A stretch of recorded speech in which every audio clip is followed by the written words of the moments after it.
ሰላም ጤና ይስጥልኝ የተከበራችሁ አድማጮቻችን እንደምን አድራችኋል። ከሐራምቤ ሬዲዮ 98.7 የዕለተ ሰኞ መጋቢት 28 ቀን 2018 ዓመተ ምህረት የሰዓቱን ዜናዎቻችንን ይዘን ቀርበናል። ከዜናዎቹ ጋር አይንሸት ሙሉጌታ ነኝ። ዋና ዋናዎቹን በማስቀደም ጀምራለሁ። አብራችሁን ቆዩ። የመንግስት ሹመኞች ከግዢ አፈጻጸምና ንብረት አስተዳደር ጋር በተገናኘ ጥሰት ሲፈጽሙ የሚጠብቃቸውን ቅጣት ያካተተ ረቂቅ መመሪያ ተዘጋጅቷል ስለመባሉ፣ ፓርቲዎቹ የጋራ ፖለቲካዊ ግንባር ለመመስረት ስለመስማማታቸው፣ ብሔራዊ ባንክ ህገወጥ ባላቸው 26 የገንዘብ ማስተላለፊያ ተቋማት ላይ እገዳ ስለመጣሉ ከአፍሪካ፣ የኬንያ መንግስት ከነዳጅ አቅርቦት ጋር በተያያዘ በባለስልጣናት ላይ ጠንካራ እርምጃ ወስዷል ስለመባሉ፣ ከዓለም አቀፍ የዓለም አቀፉ አቶሚክ ኢነርጂ ኤጀንሲ በኢራን ኒኩለር ጣቢያ ጥቃት ጉዳይ ስጋት እንደገባው ስለማሳወቁ፣ አድማጮች ዜናዎቹን በዝርዝር አስደምጣችኋለሁ። በድጋሚ አብራችሁን ቆዩ። የመንግስት ሹመኞች ከግዢ አፈጻጸምና ንብረት አስተዳደር ጋር በተገናኘ ጥሰት ሲፈጽሙ የሚጠብቃቸውን ቅጣት ያካተተ ረቂቅ መመሪያ ተዘጋጀ። በማንኛውም የመንግስት መስሪያ ቤት የተሾመ ወይም የተመደበ ግለሰብ ከግዢ አፈጻጸምና ንብረት አስተዳደር ጋር በተገናኘ ጥፋት ፈጽሞ ሲገኝ በማንኛውም መስሪያ ቤት እንደገና እንዳይመደብ የሚደነግግ ረቂቅ መመሪያ ተዘጋጅቷል። ረቂቅ መመሪያው በገንዘብ ሚኒስቴር የተዘጋጀ ሲሆን የፌዴራል የመንግስት ግዢና ንብረት አስተዳደር አዋጅን ለማስፈጸም የተዘጋጀ ስለመሆኑም ታውቋል። በማንኛውም የመንግስት መስሪያ ቤት የተሾመ ወይም የተመደበ ግለሰብ በግዢ አፈጻጸምና በንብረት አስተዳደር ጥሰቶችን ከፈጸመ አስተዳደራዊ ጥፋት ሆኖ እንደሚቆጠር በአዋጁ ተደንግጓል። ዓመታዊ የግዢ እቅድ ተቀባይነት ባለው የጥራት ደረጃና የአሰራር ስርዓት መሰረት አዘጋጅቶ እስከ ሐምሌ 30 ቀን 2018 ዓ.ም ድረስ በኤሌክትሮኒክ አለማቅረብ ወይም መቅረቡን አለማረጋገጥ የግዢ አፈጻጸምና የንብረት አስተዳደር ሪፖርትን በተገቢው የጥራት ደረጃና ጊዜ አለማቅረብ፣ ጥቅም ላይ የማይውሉና አገልግሎታቸውን የጨረሱ ንብረቶችን በወቅቱ አለማስወገድ፣ ለህዝብ የግዢ መረጃዎችን ይፋ አለማድረግ ወይም መደረጋቸውን አለማረጋገጥ ጥፋቶች ተብለው መለየታቸው በረቂቅ መመሪያው ላይ ተመላክቷል። በዚህ ረቂቅ መመሪያ ላይ ከፌዴራል መንግስት ተቋማት ጋር ውይይት እየተደረገበት መሆኑን የሪፖርተር ዘገባ ያመለክታል። ፓርቲዎቹ የጋራ ፖለቲካዊ ግንባር ለመመስረት ተስማሙ። ሳልሳይ ወያኔ ትግራይና የትግራይ ነጻነት ፓርቲ የጋራ ፖለቲካዊ ግንባር ለመመስረት የሚያስችል የመግባቢያ ሰነድ መፈራረማቸውን አስታውቀዋል። የግንባሩን አመሰራረት ፕሮግራም፣ ደንብና የአመራር መዋቅር ዝግጅትን የሚከታተል የጋራ ኮሚቴ መቋቋሙንም ፓርቲዎቹ አመላክተዋል።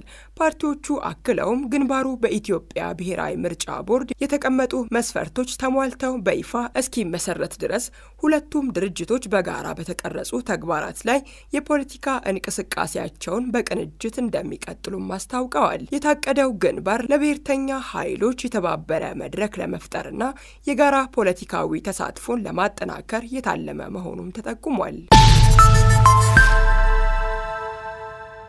ብሔራዊ ባንክ ህገወጥ ባላቸው 26 የገንዘብ ማስተላለፊያ ተቋማት ላይ እገዳ መጣሉን አስታወቀ። የኢትዮጵያ ብሔራዊ ባንክ በሀገሪቱ ውስጥ ያለ ፍቃድ ወይም ከተሰጣቸው የስልጣን ወሰን ውጪ ህገወጥ የገንዘብ ማስተላለፍ አገልግሎት ሲሰጡ ተገኝተዋል ባላቸው 26 ድርጅቶች ላይ ጥብቅ እገዳ መጣሉን አስታውቋል። ባንኩ ይፋ ባደረገው መግለጫ እንደ አዶሊስ መኒ ትራንስፈር፣ አማል ኤክስፕረስ፣ ጁባ ኤክስፕረስ እና ዋይስ ትሬዲንግ ያሉ ተቋማትን ጨምሮ በአጠቃላይ 26 ወኪሎች ላይ ክትትልና ግምገማ በማድረግ በዝርዝር ለይቷቸዋል። ይህን ተከትሎም ህዝቡ ከእነዚህ ተቋማት ጋር ምንም አይነት የገንዘብ ዝውውር ግንኙነት እንዳያደርግ ብሔራዊ ባንኩ በጥብቅ ማስጠንቀቂያ ሰጥቷል። እነዚህን የታገዱ ወኪሎችም ሆነ ሌሎች የሐዋላ መረቦችን መጠቀም የኢትዮጵያን ህግ መጣስ መሆኑን የገለጸው ባንኩ ተጠቃሚዎች ለከፋ ህጋዊ ተጠያቂነትና ለገንዘብ መጥፋት አደጋ ሊጋለጡ እንደሚችሉም አሳስቧል።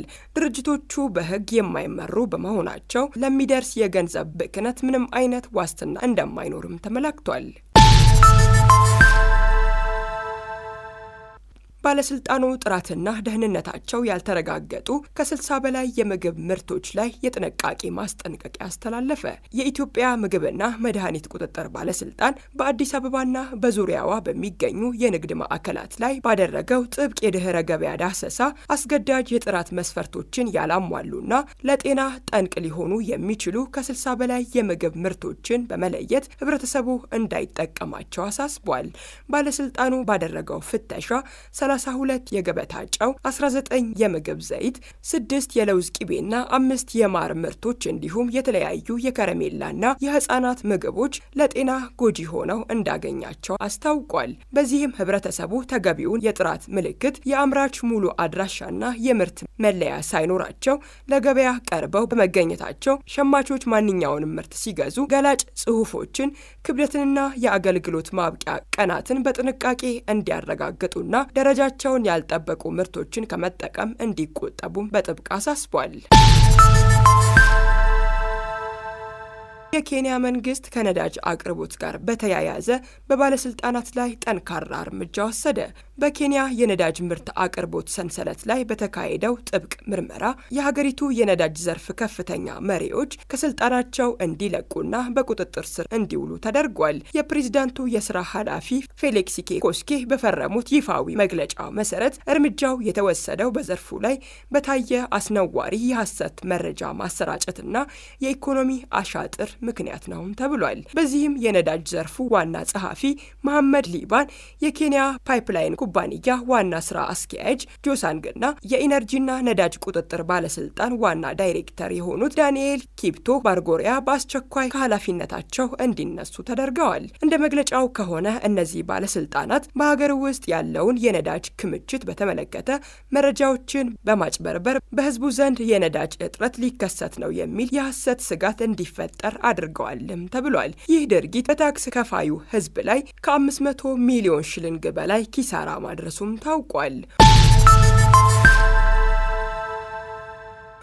ዩጋንዳ ከአሜሪካ የተዛወሩትን የመጀመሪያዎቹን የአፍሪቃን ዜጎች መቀበሏ ተሰማ። ኡጋንዳ ከብሔራዊ ህግና ከዓለም አቀፍ ግዴታዎች ጋር በሚስማማ መልኩ በአሜሪካ የኢሚግሬሽን ባለስልጣን ወደ ሶስተኛ ሀገር የተባረሩ የአፍሪቃ ዜጎችን መቀበሏ ተሰምቷል። በሐምሌ 2025 የተደረሰው ስምምነት ዩጋንዳ እንደዚህ አይነት የአሜሪካ ጥያቄዎችን ከብሔራዊ ህግና ከዓለም አቀፍ ግዴታዎች ጋር በማጣጣም እንድትቀበል ይፈቅዳል። የኡጋንዳ መንግስት ከአሜሪካ ጋር ባደረገው አዲስ ስምምነት መሰረትም ስደተኞችን የሚቀበልባቸውን ጥብቅ ቅድመ ሁኔታዎችን ዘርዝረዋል። በዚህ ስምምነት መሰረትም የኡጋንዳ ወይም የአሜሪካ ዜጎች ያልሆኑ ነገር ግን ወደ ትውልድ ሀገራቸው መመለስ የማይችሉ ወይም የማይፈልጉ ስደተኞችን ሀገሪቱ እንድትቀበል ያስችላል። ባለስልጣናት እንዳረጋገጡት ጉዳያቸው በአሜሪካ የኢሚግሬሽን ባለስልጣን ታይቶ እንዲባረሩ የተወሰነባቸው 8 ግለሰቦችን ተቀብላለች።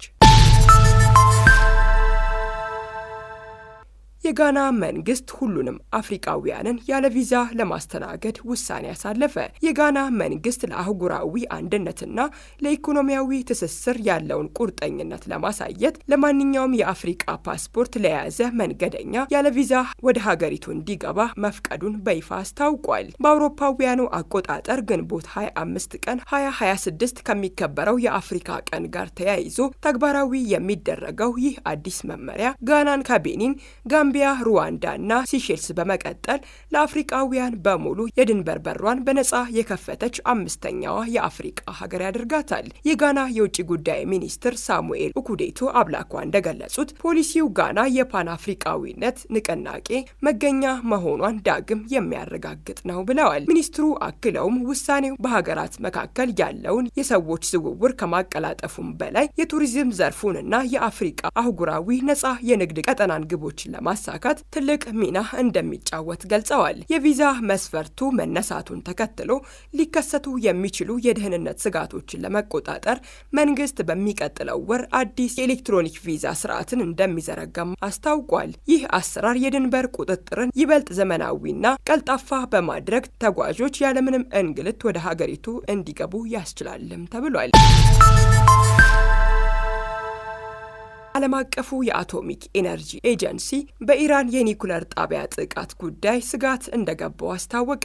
ዓለም አቀፉ የአቶሚክ ኢነርጂ ኤጀንሲ በቡሻህር የኒኩለር ኃይል ማመንጫ አካባቢ ስለተፈጸመው ጥቃት መረጃ እንደደረሰው ጠቅሶ ጥልቅ ስጋት እንደተሰማው አስታውቋል። ኤጀንሲው በኤክስ ገጹ ላይ የራዲዬሽን ጨረር መጠን መጨመር አልተመዘገበም ብሏል።